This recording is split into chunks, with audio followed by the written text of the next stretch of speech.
नमस्कार साथियों, एक बार फिर से आपका स्वागत है। मैं आपका दोस्त यादवेंद्र शर्मा और अपने आज का जो टॉपिक है वो चल रहा था डीएनए के बारे में अपने डिस्कस कर रहे थे और अपने कहा था कि डीएनए की जो स्ट्रक्चर होती है वो न्यूक्लियोटाइड के मोनोमर्स से मिलकर बनी होती है। और अपने कहा था कि एक जो न्यूक्लियोटाइड है उसके अंदर 3 प्रकार की स्ट्रक्चर या 3 उसके प्रकार होते हैं जिनसे वो बना होता है। नंबर 1 था अपने पास नाइट्रोजन बेस, नंबर 2 था उसके अंदर पेंटोज शुगर और नंबर 3 जो था वो था उसके अंदर फास्फोरिक एसिड। ये अपने कहा था कि 3 टाइप से क्या है मिलकर जो एक न्यूक्लियोटाइड होता है उसका निर्माण होता है। और अपने इन जो सब टाइप थे इनके बारे में अपने डिस्कस कर रहे थे और अपने टॉपिक स्टार्ट किया था नाइट्रोजन बेस। और नाइट्रोजन बेस के अंदर अपने कहा था कि जो नाइट्रोजन बेस होता है, नाइट्रोजन बेस की अगर अपने बात करते हैं तो अपने कहा था कि एक जो नाइट्रोजन बेस है उसके क्या है 2 टाइप होते हैं। और अपने कहा था एक जो इसका होता है वो होता है प्यूरिन और दूसरा जो होता है वो होता है पायरिमिडीन।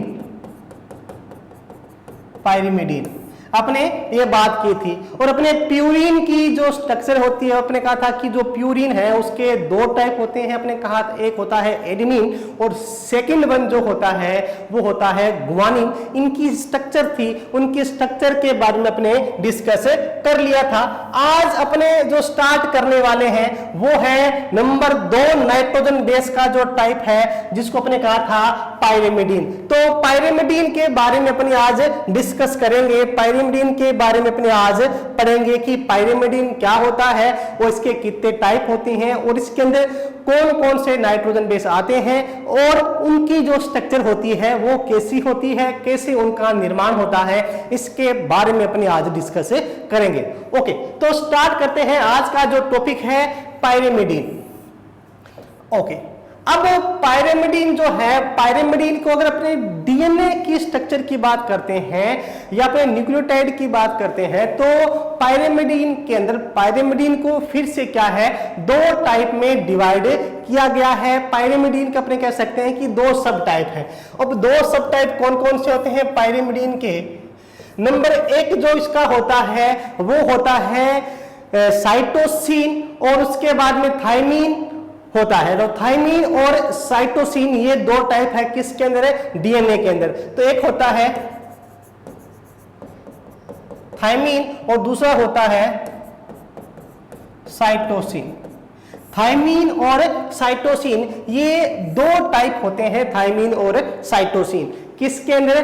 पायरिमिडीन जो होता है। पायरिमिडीन के कितने टाइप हैं? 2 टाइप हैं या अपने कह सकते हैं कि DNA has 2 type of pyrimidine. अगर पायरिमिडीन की मैं बात करूं तो इसकी डेफिनेशन अपने क्या लिख सकते हैं? पायरिमिडीन की अपने डेफिनेशन में ये लिख सकते हैं कि जो पायरिमिडीन होती है ये सिंगल रिंग वाली नाइट्रोजन बेस होती है। तो नंबर 1 बात क्या लिख सकते हैं? यह है सिंगल रिंग वाली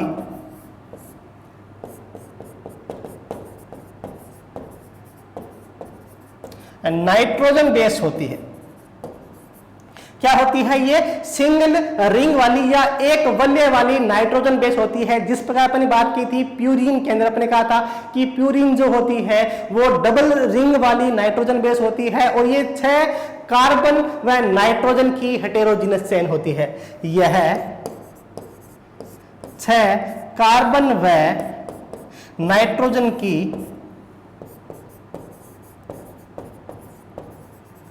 हेटेरोजीनस चेन होती है।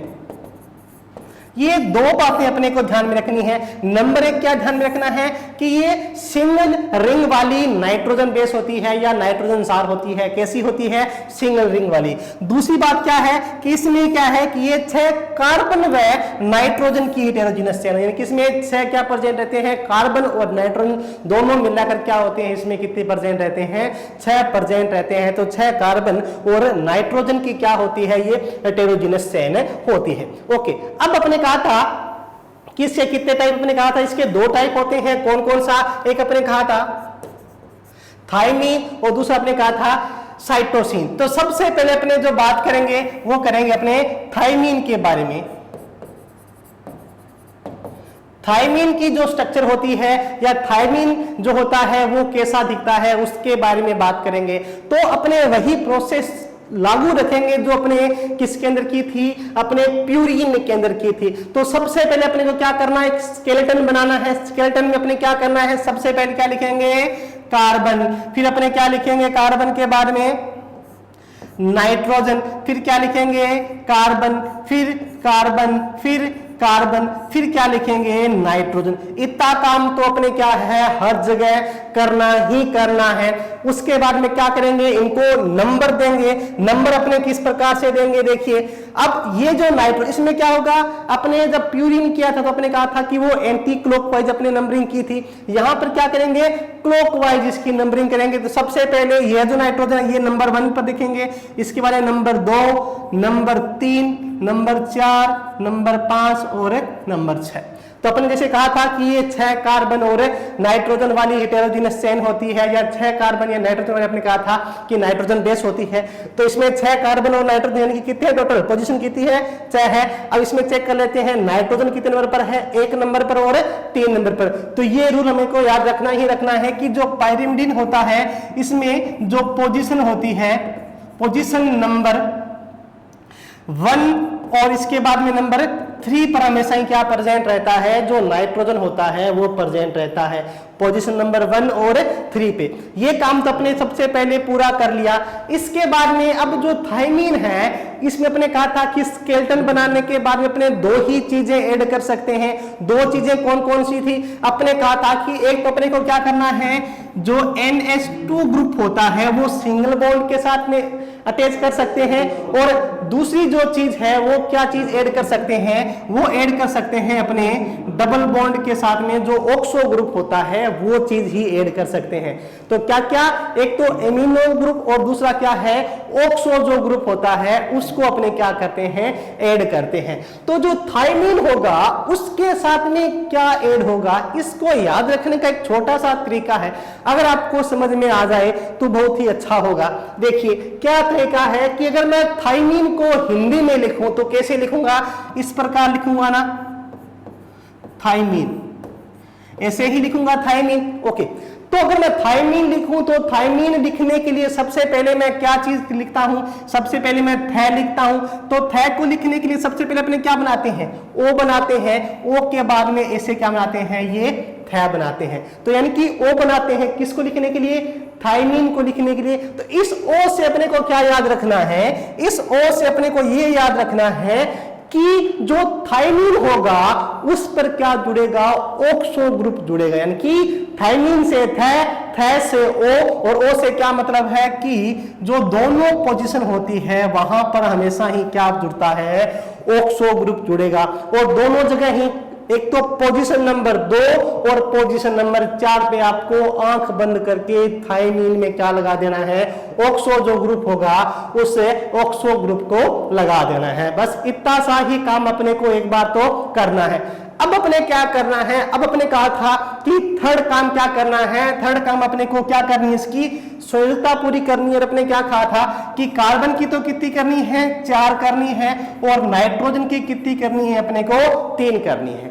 कार्बन की कितनी करनी है, 4, और नाइट्रोजन की कितनी करनी है, अपने को 3 संयोजकता पूरी करनी है। और एक बात और है कि 5 और जो 6 नंबर है इन दोनों के बीच में आंख बंद करके अपने को डबल बॉन्ड लगा देना है। इतना ही काम करना है। अब इसकी संयोजकता चेक कर लेते हैं। देखिए क्या करेंगे, इस कार्बन की चेक करते हैं तो 1 2 3 4 इस कार्बन की कंप्लीट है।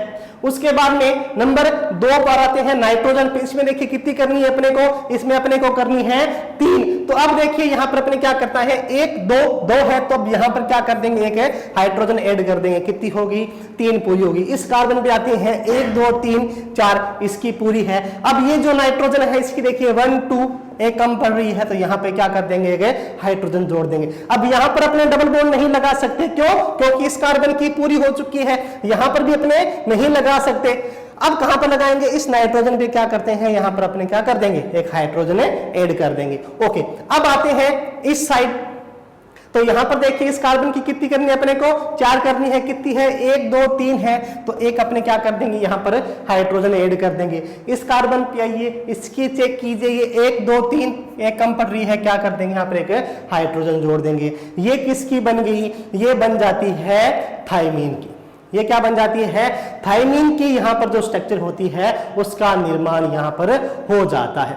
ओके, अब यहाँ पे थायमीन है, यहाँ पर अपने को क्या करना है, यहाँ पर CH3 जो है वो ग्रुप अपने को ऐड करना है इस वाले कार्बन पे, यानी कि जो कार्बन को पोजीशन है 5 नंबर है वहां पर क्या ऐड कर देंगे कि CH3 ऐड कर देंगे। ये जो स्ट्रक्चर है ये किसकी बन जाती है, ये बन जाती है अपने पास है थायमीन की। अब अपने क्या करना है, इसका नामकरण करना है। अब नामकरण करने के लिए अपने को पता है कि क्या करते हैं, अल्फाबेट के हिसाब से जो सबसे पहले आता है ABCD के अकॉर्डिंग उसको सबसे पहले लिखते हैं। तो यहाँ पर अपने 2 चीजें ऐड करनी, एक ऑक्सो और एक एमिनो। एमिनो पहले आता है, यहाँ पर देखिए कहीं पर एमिनो जुड़ा है क्या, एमिनो यहाँ पर नहीं जुड़ा है, तो अपने क्या करेंगे, अब अपने सबसे पहले ऑक्सो चेक करेंगे, तो ऑक्सो 2 जगह है, तो 2 और 4 पर लिख देंगे 2,4 डाई ऑक्सो, 2,4 डाई ऑक्सो। और क्या जुड़ा हुआ है, एक मेथिल ग्रुप जुड़ा हुआ है, तो 5 मेथिल। उसके बाद में क्या है, ये पायरिमिडीन है, तो लिख देंगे पायरिमिडीन। ये इसका क्या हो गया, नामकरण हो गया। बस इतना सा काम करना है और अपने को कुछ भी नहीं करना। समझ में आ गई बात। तो ये क्या है, थायमीन है। अब एक आपको छोटा सा मैं नोट बता देता हूं, इसमें क्या ध्यान रखना है। अभी तो अपने किसकी बात कर रहे हैं, अभी तो अपने बात कर रहे हैं किसके बारे में, डीएनए के बारे में बात कर रहे हैं। अगर अपने बात करें किसके बारे में, आरएनए के बारे में बात करूं, अगर मैं किसके बारे में बात करूं, आरएनए के बारे में बात करूं, तो आरएनए में क्या होगा, आरएनए में थायमीन के स्थान पर क्या आ जाता है, यूरेसिल आ जाता है।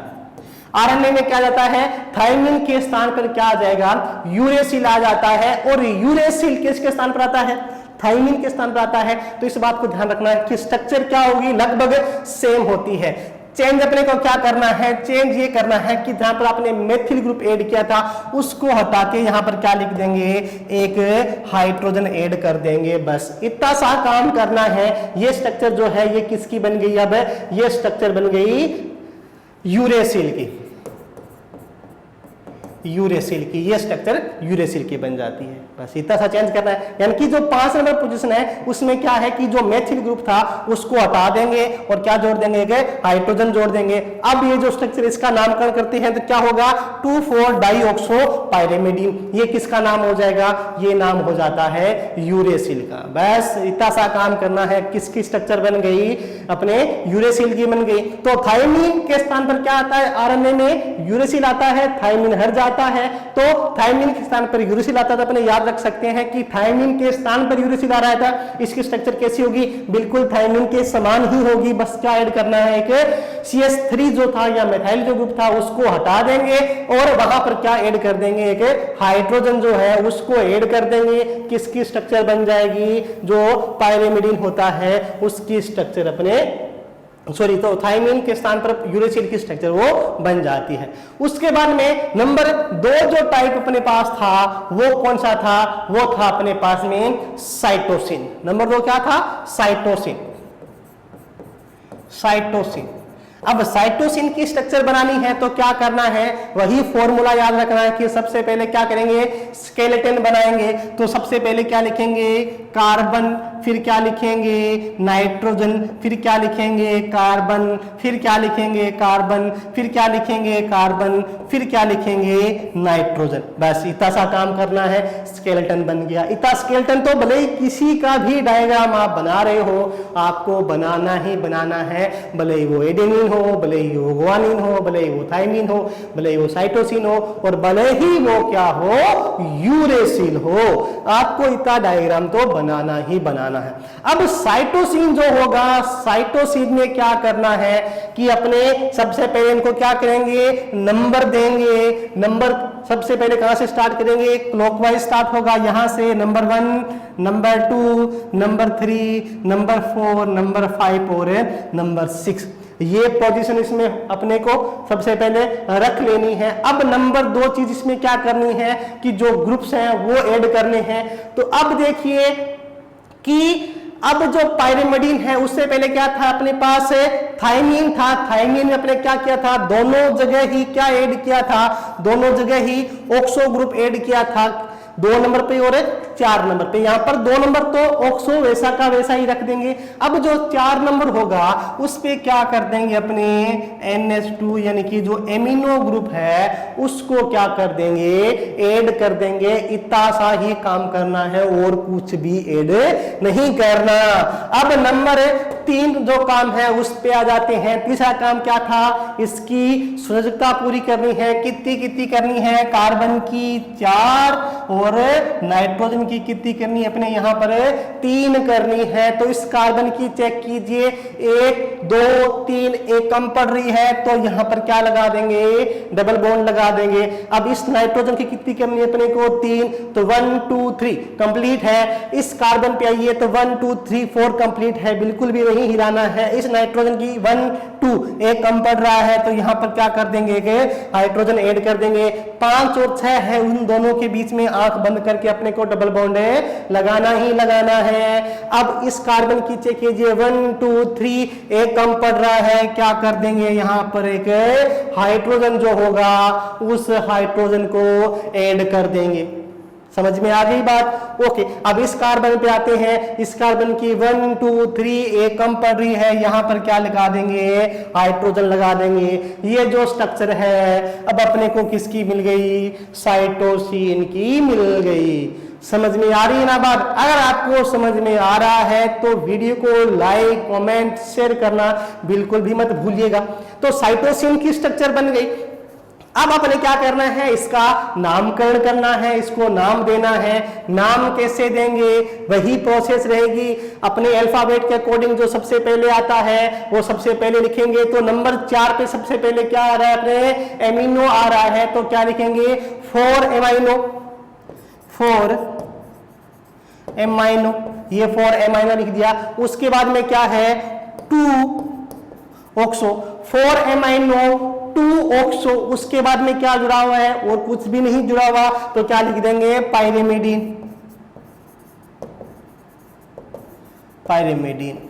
ये जो स्ट्रक्चर अपने को प्राप्त हुई है इसका नाम क्या होगा, 4 एमिनो 2 ऑक्सो पायरिमिडीन। बस इतनी सी बात का अपने को ध्यान में रखना है। किसकी स्ट्रक्चर अपने को मिल गई, अपने को मिल गई साइटोसिन की। तो ये 5 टाइप अपने किए थे, ये पांचों किसके हैं, नाइट्रोजन बेस के। अपने कहा था कि नाइट्रोजन बेस जो होते हैं उसके 2 टाइप होते हैं, प्यूरिन और पायरिमिडीन। प्यूरिन जो था उसके कितने टाइप थे, 2 सब टाइप थे। कौन से, एक तो था एडेनिन और दूसरा कौन सा था ग्वानिन, जिसको अपने ए और जी से शो किया था। फिर अपने बात की थी पायरिमिडीन की, तो पायरिमिडीन में 3 टाइप होते हैं। कौन कौन सा, थायमीन, साइटोसिन और यूरेसिल। अगर अपने आरएनए की बात करते हैं तो थायमीन के स्थान पर यूरेसिल आ जाएगा। अगर आप डीएनए के बारे में डिस्कस कर रहे हो तो आपको यूरेसिल के स्थान पर अपने को थायमीन ही शो करना है या थायमीन के बारे में ही बताना है। तो ये बात अपने पहले ही क्लियर कर ली। अपने जब आरएनए करेंगे तो वहां पर अपने दोबारा से इसको डिस्कस नहीं करेंगे, तो यहां पर ये बात अपने क्या होगी, क्लियर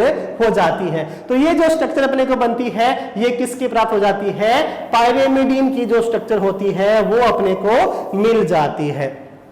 अब इसमें नोट करने वाली बात क्या क्या है, 2 बातें हैं नोट करने वाली। नंबर 1 क्या थी कि पायरिमिडीन में जो पोजीशन नंबर 1 और 3 होता है उस पे क्या प्रेजेंट रहता है, नाइट्रोजन। तो ये बात अपने ध्यान में रखनी है। नंबर 1 बात क्या रखनी है नोट के अंदर, अगर आपसे कंपटीशन वगैरह में पूछ सकता है कि पायरिमिडीन में नाइट्रोजन की पोजीशन क्या होती है, तो नाइट्रोजन जो होता है, नाइट्रोजन की पोजीशन 1 और 3। तो नाइट्रोजन 1 और 3 पोजीशन पर हमेशा ही नाइट्रोजन प्रेजेंट रहेगा। ये जो नाइट्रोजन प्रेजेंट है ये अपने को क्या शो करता है, ये शो करता है कि ये कार्बन और नाइट्रोजन की हेटेरोजीनस चेन होती है। ये बात अपने क्लियर होगी, ठीक है जी। सेकेंड पॉइंट जो है वो नोट में अपने को क्या ध्यान रखना है, ये रखना है कि आरएनए में किसके स्थान पर है, थायमीन के स्थान पर। आरएनए में हमेशा ही थायमीन के स्थान पर यूरेसिल, थायमीन के स्थान पर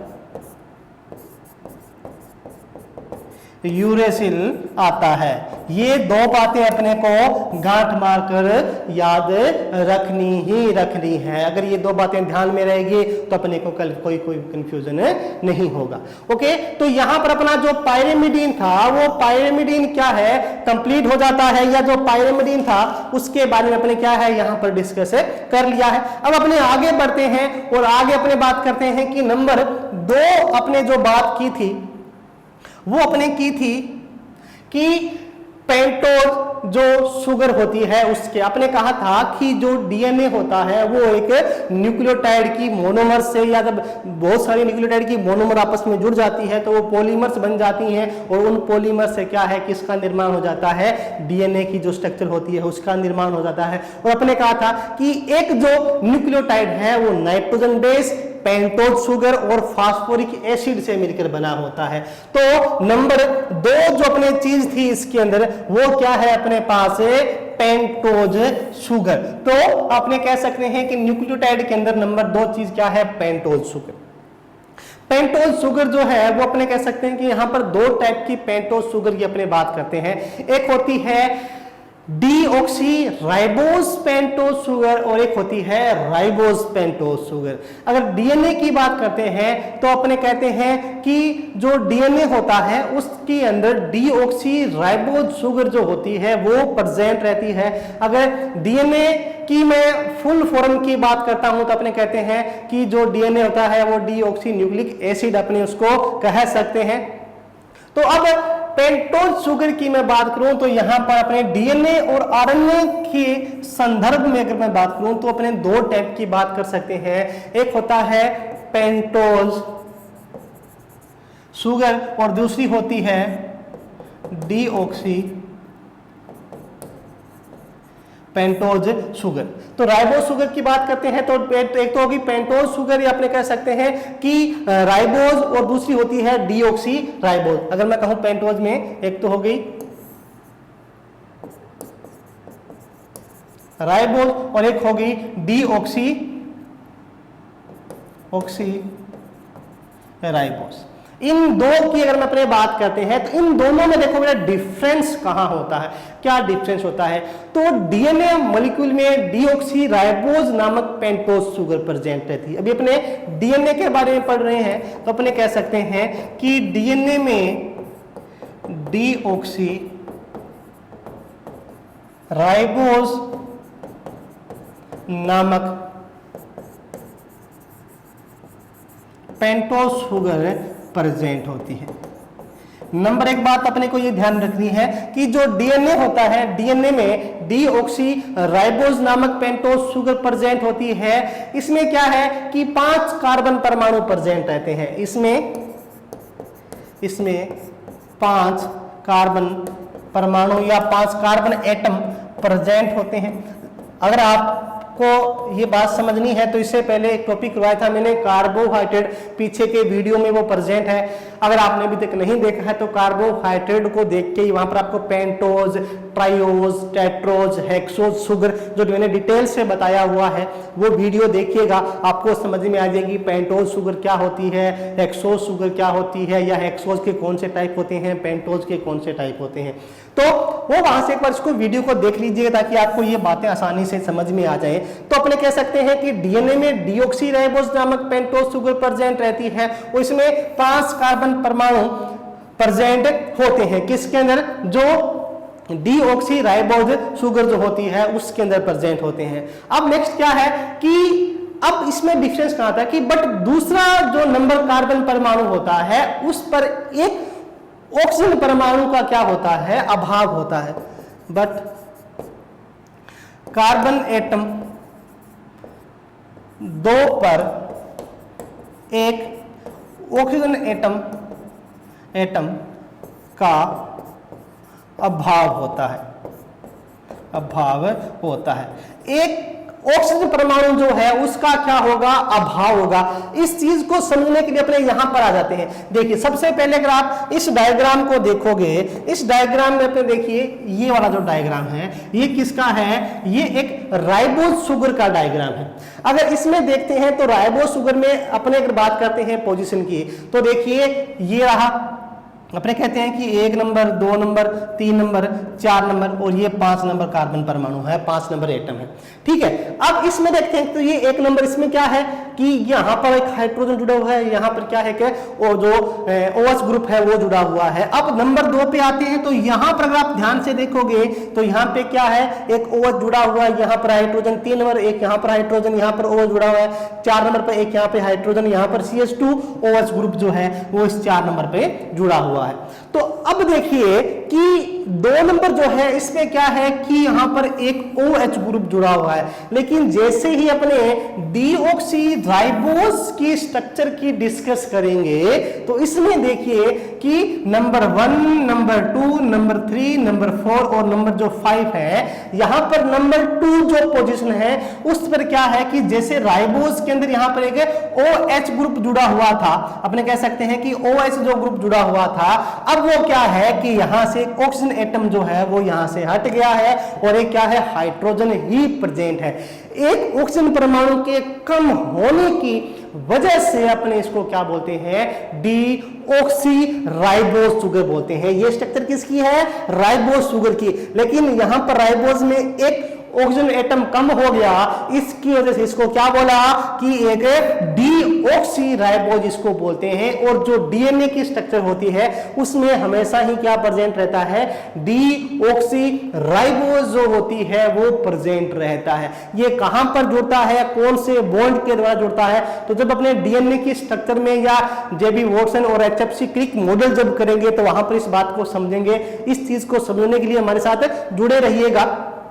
तो देखिए डीऑक्सीराइबोज जो है यहां पर ऐड होगी। अब इसकी स्ट्रक्चर वैसे वहां पर बनी हुई है, फिर भी अपन यहां पर दोबारा से बनाते हैं। तो सबसे पहले अपने क्या करना है कि यहां पर एक ऑक्सीजन लिख देना है, यहां पर अपने क्या करेंगे, ऑक्सीजन लिख देंगे, फिर अपने क्या करेंगे, इस प्रकार से इसको बना देंगे यहां पर, फिर क्या करेंगे, यहां पर इसको नीचे खींच लेंगे और फिर यहां पर अपने इसको मिला देंगे। अब एक यहां पर बना देंगे, यहां पर ये जो पोजीशन है इस पे क्या है, ये कार्बन पोजीशन है सारी की सारी। यहां पर अपने को क्या ऐड करना है, यहां पर सबसे पहले ऊपर क्या लिखेंगे, OH, यहां पर H, यहां पर भी H, यहां पर भी H और यहां पर भी क्या लगाना है, H से चारों यानी कि बिल्कुल सामने सामने क्या है, चारों जगह अपने क्या लगा देना है, H यानी कि हाइड्रोजन एटम लगा देना है। यहां पर क्या लिखेंगे, CH2OH लगा देना है। अब ये जो पोजीशन है इन पर हमेशा क्या जुड़ता है, यहां पर जो OH ग्रुप है वो ऐड करना है, यहां पर OH और यहां पर OH ऐड करते हैं ही किसकी स्ट्रक्चर बन जाती है, ये एक पेंटोज शुगर, या अपने कह सकते हैं कि राइबोज जो शुगर है वो राइबोज शुगर इसके अंदर ये बन जाती है। अब डिफरेंस राइबोज और डीऑक्सीराइबोज में कुछ नहीं करना, बिल्कुल छोटा सा काम करना है। क्या करना है कि यहां से अपने क्या करना है कि ये जो ऑक्सीजन परमाणु है इसको क्या कर देंगे, यहां से हटा देंगे और यहां पर क्या रहेगा, केवल और केवल हाइड्रोजन ही रहता है। और ये जो स्ट्रक्चर होती है ये किसकी बन गई, डीऑक्सीराइबोज की स्ट्रक्चर जो है वो बन जाती है। तो डीऑक्सीराइबोज, तो इसमें अपने क्या ध्यान रखना है कि डीएनए मॉलिक्यूल में हमेशा ही डीऑक्सीराइबोज नामक पेंटोज शुगर प्रेजेंट रहती है। ये 5 इसमें 5 कार्बन जो होते हैं वो प्रेजेंट रहते हैं, बट नंबर 2 जो कार्बन परमाणु होता है उस पर क्या होता है कि एक जो ऑक्सीजन परमाणु होता है उसका हमेशा ही क्या होता है, अभाव होता है। अब ये बात होगी पेंटोज शुगर की। नंबर 3 पॉइंट पे अपने आ जाते हैं। नंबर 3 जो पॉइंट है वो कौन सा है अपना, नंबर 3 पॉइंट है इसके अंदर फास्फोरिक ग्रुप, जो फास्फोरिक एसिड भी अपने कह सकते हैं। तो एक जो न्यूक्लियोटाइड थी उसकी स्ट्रक्चर की बात करते हैं तो उसमें तीसरी जो चेन थी या तीसरी जो कड़ी होती है वो किसकी होती है, फास्फोरिक एसिड की होती है। फास्फोरिक एसिड की बात करते हैं तो इसको क्या है अपने कह सकते हैं कि ये डीएनए का जो आधार स्तंभ होता है वो बनाता है। इसका काम क्या होता है, यह है डीएनए का आधार स्तंभ होता है।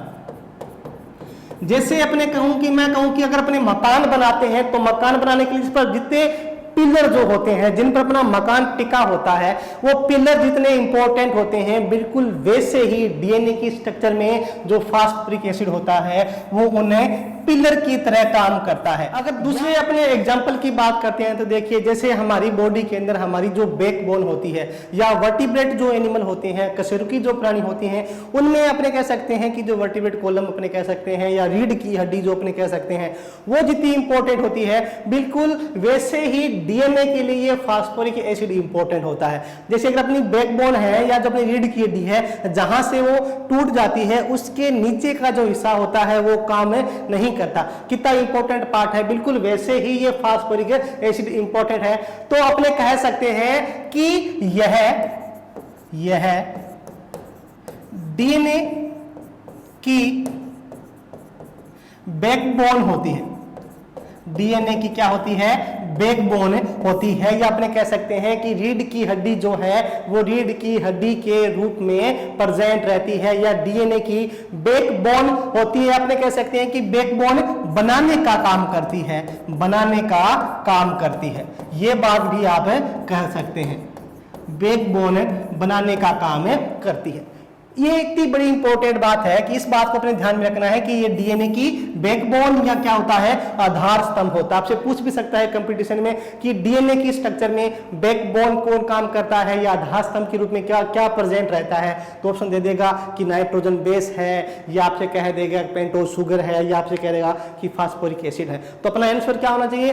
फास्फोरिक एसिड जो होता है वो उसकी क्या बनाता है? बैकबोन बनाता है। अब इसके स्ट्रक्चर की बात करते हैं तो यहाँ पे क्या है? फास्फोरस प्रेजेंट है। इस पे क्या है कि तीन साइड क्या प्रेजेंट रहता है? OH ग्रुप प्रेजेंट रहता है, और एक तरफ क्या प्रेजेंट रहता है? ऑक्सीजन परमाणु जो होता है डबल बॉन्ड के साथ में वो प्रेजेंट रहता है। इसका सूत्र अपने क्या लिख सकते हैं? H3PO4 के रूप में भी अपने लिख सकते हैं। H3PO4 के रूप में फास्फोरिक एसिड जो होता है इसको शो किया जाता है। तो आज की जो हमारी क्लास है वो यहीं तक करेंगे। अपनी जो नेक्स्ट क्लास होगी उसके अंदर अपने आगे बढ़ेंगे, और यहां से अपने क्या है कि जो न्यूक्लियोटाइड जो होते हैं, अपने कहते हैं कि पॉली जो न्यूक्लियोटाइड है, पॉली न्यूक्लियोटाइड्स क्या होते हैं, और जेबी वॉटसन और HFC क्रिक जो मॉडल है उसकी बात करेंगे, डीएनए की स्ट्रक्चर की बात करेंगे, कैसे वो बनती है, कौन कौन से बॉन्ड जो होते हैं उसके अंदर प्रेजेंट रहते हैं, उनके बारे में बात करेंगे। बहुत बहुत धन्यवाद। जय हिंद, जय भारत।